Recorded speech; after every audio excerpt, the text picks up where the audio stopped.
Hi, I'm George Pearson, and in this Photoshop Elements text video, we'll be doing this Halloween party card.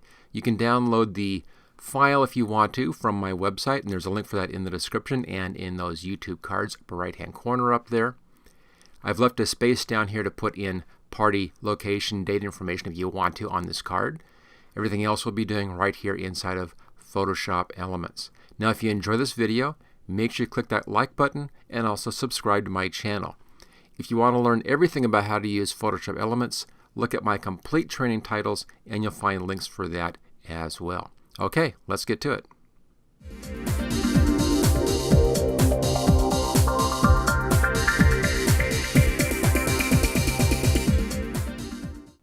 We'll start off this Photoshop Elements Halloween Party text project with a brand new file. So I'll just close this down, out of the way. There we go.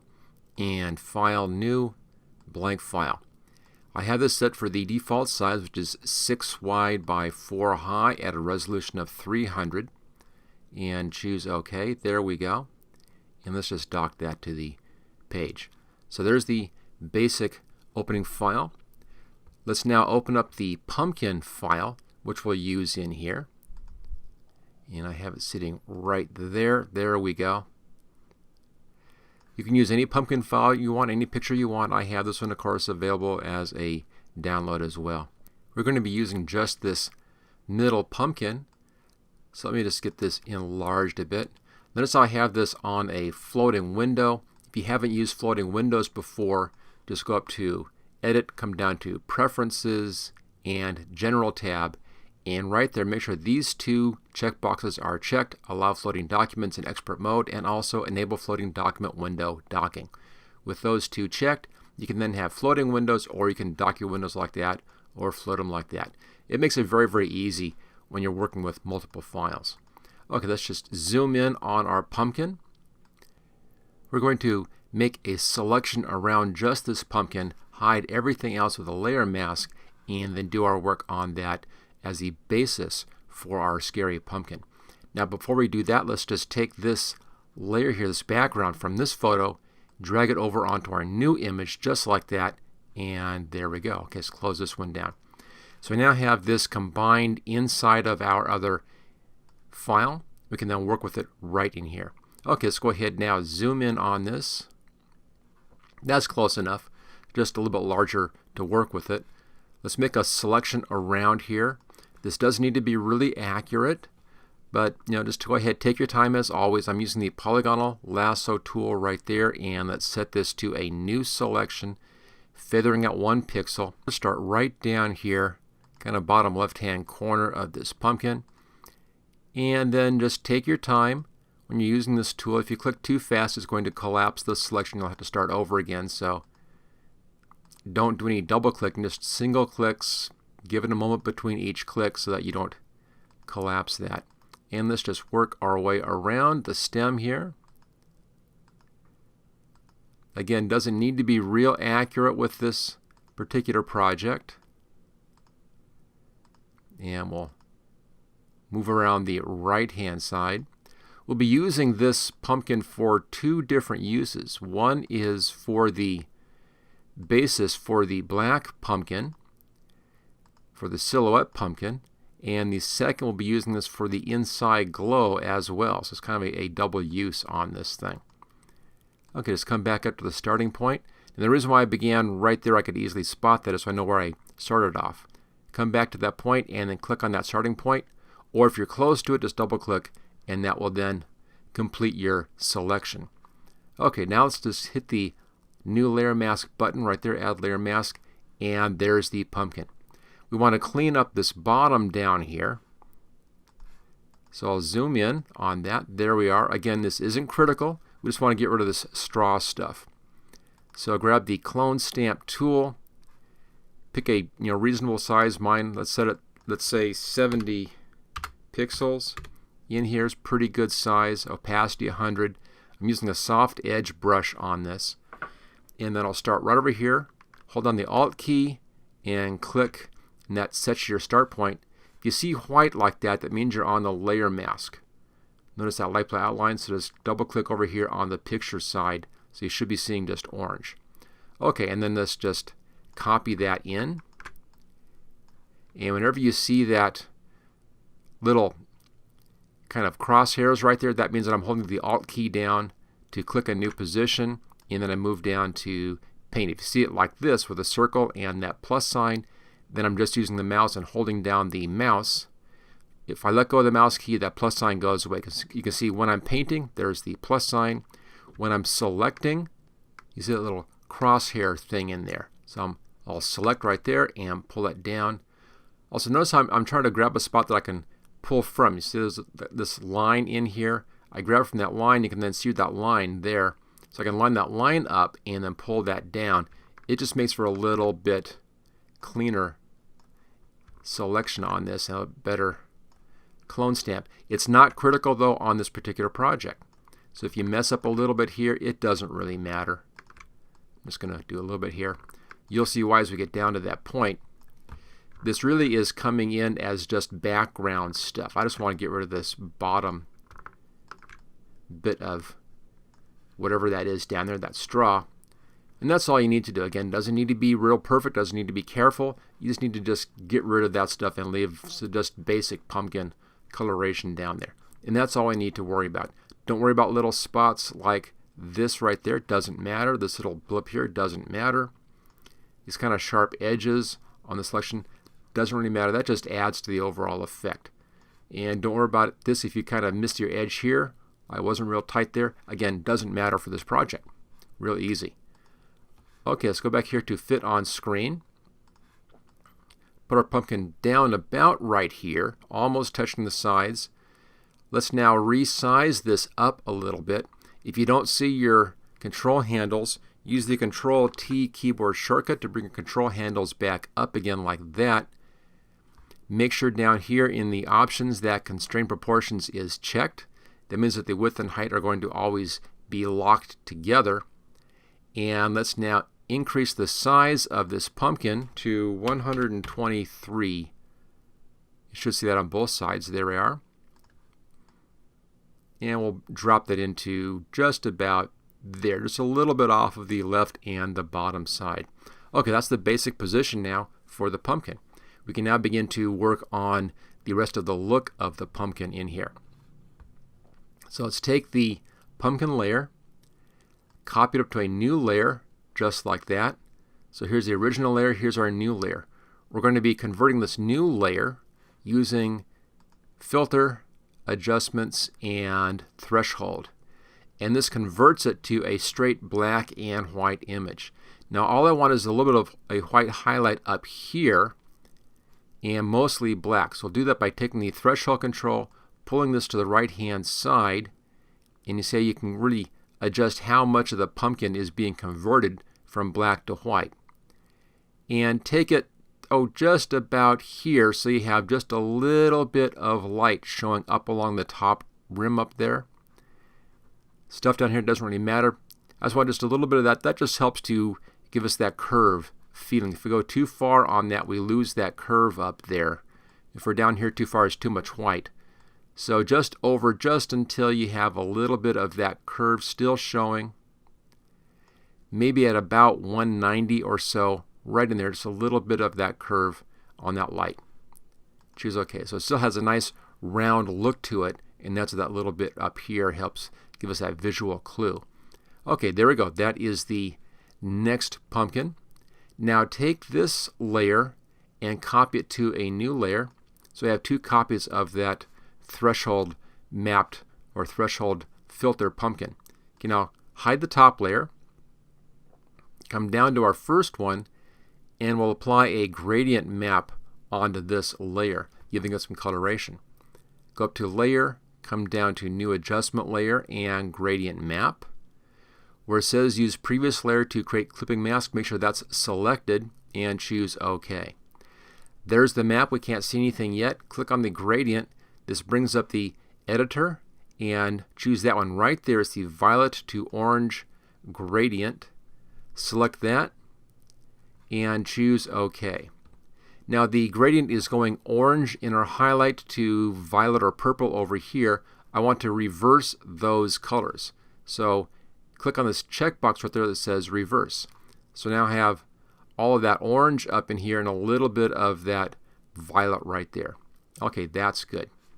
Now we can show our previous pumpkin again. There we are.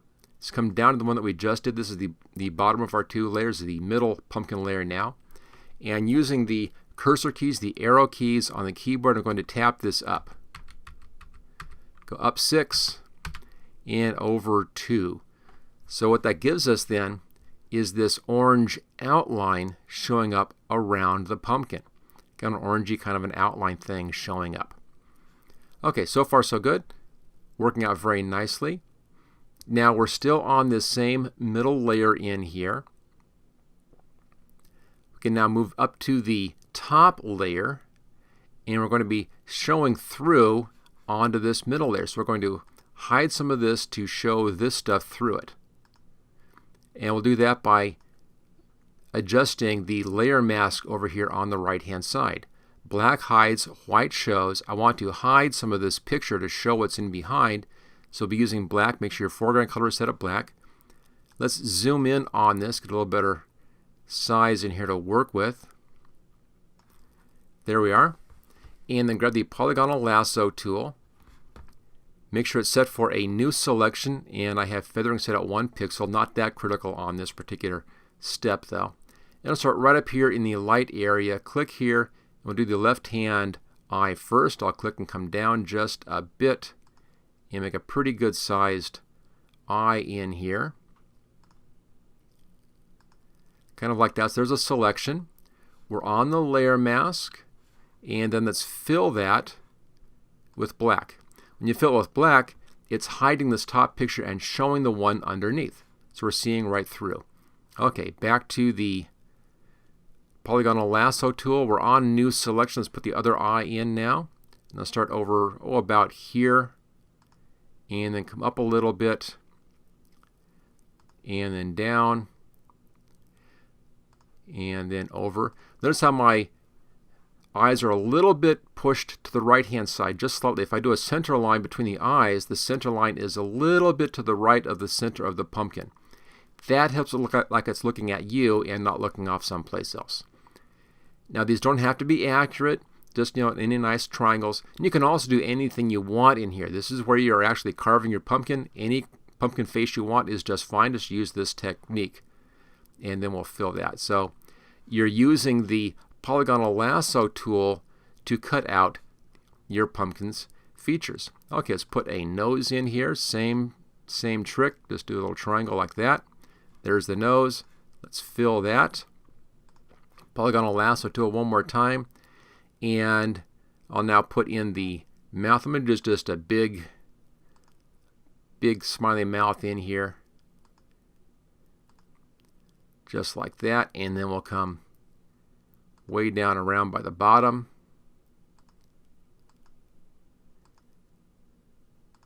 If it's a little kind of crooked and awkward, that's fine. Back up to your starting point. There that is. Now I want to put in the teeth, and to do the teeth, we'll change the selection here to subtract, and then simply come in and do little shapes kind of like that to cut that piece out. So there's one. We'll do a big one over here. There we go. There's our second tooth, and I'll do one just off to the side here a little bit, and then one more right over here. So there's that selection. Same thing, we'll fill that with black on the layer mask, and that then shows through that layer underneath. Okay, we'll just deselect. There we go.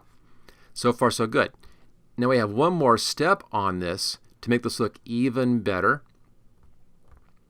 And we'll come down here, well actually 2 steps. First I'm going to put a style onto this. Go back over to the image side, double click to see that light blue outline, come down to styles, and then in bevels is the top option. Normally that will be showing up. It's this one right down here. It's first row, and it's the third one down. It's called Simple Sharp Inner. Click on that, and that gives us that kind of nice beveled cut effect right there. Okay, back to our layers. And now, let's come down to the middle pumpkin layer here. This is the coloration in there. We're going to blend this with the actual pumpkin in the background. So we'll change the blend mode on this one up here where it says normal. Come down to linear dodge add. And there we go. It's taking the pumpkin colors from this layer, which actually is from this adjustment layer, blending those into the pumpkin, giving us that nice interior glow. You can see now how the shape of that pumpkin photograph is giving us that interior texture, and it's also giving us these nice white highlights up here. Okay, now one thing you will notice is that we're no longer seeing our orange outline. That's because this is blending into the background as well. So we can fix that at this point. Come down to the background and we'll fill this with black. We're already on black for our color. Go to the paint bucket, click fill, and there we go. There's that outline again. Okay, so far so good. The pumpkin is done. Let's go back onto fit screen. We're now going to be putting in our text. So click on the top layer up here. Go to the type tool right there, text tool, there it is. And I'm using Arial Black, just a real solid standard typeface. You can use any typeface you want. This is just the one I'm using for this. I like a thick typeface for this particular technique because we'll be putting texture into the letters. So the thicker the letters, the easier you'll see that texture. Arial Black, change the color, and here's the color swatches. If you scroll down a bit, you'll come down right to here. It's kind of nice bright orange. It's called pure red orange. Click on that. That's the color for the type. Have my size set at 24 pixels, 24 points rather. The center doesn't really matter. Lighting doesn't matter on this one, but a 24 point just to start off with. Click up here someplace. This will be all caps, so use your cap locks key to type in Halloween and choose OK. So there's the first bit of text. Come back down to the type tool, click down here someplace, and then type in party, choose OK. If your cap locks key is on, now's a good time to unclick that so it's no longer going to be causing any problems. Okay, let's take the party, move it up here just about like that. Nothing exact on this one. I'll go to the Halloween layer now. Use the Control-T keyboard shortcut to bring back up our bounding box and control handles. Let's just stretch Halloween down. Oh, kind of like that. Just make it a bit taller in there. Let's now go to the party text line. Same thing, Control-T to bring back up your control handles. Let's stretch this out so it's as wide as Halloween. Try to get that so it lines up nicely. You can always fine-tune that later. So same width, and then pull that down so it's real tall. That looks pretty good. And then I'll go back to the Halloween layer and we'll just pull this in so it's closer. There we go. Kind of like that. Now, click on the link button so these are both linked. The way you do that is you click on one of your text layers, click on the link button on the second layer, and they're linked together. See how those have gone orange? They're now linked together. Okay, at this point we're going to rotate these. So Control-T again brings back up your bounding box. This time it's on all of the text because they're linked together. And down here in the options where it says degrees, type in -15. Negative 15 degrees. That rotates it counterclockwise, just like that. Okay, now we're going to resize this. I'm going to pull it down here a little bit. Control-T again. There's our bounding box. Grab the upper right-hand corner, and let's pull this up. I want to get up near the upper right-hand corner with this, but not too much. And then I want to overlap into the pumpkin a little bit right there. Just like that. Okay, that's the position then for the text. A little bit of space here, and overlapping right down there. We can now do the texture. We'll do that with a new layer. There we are.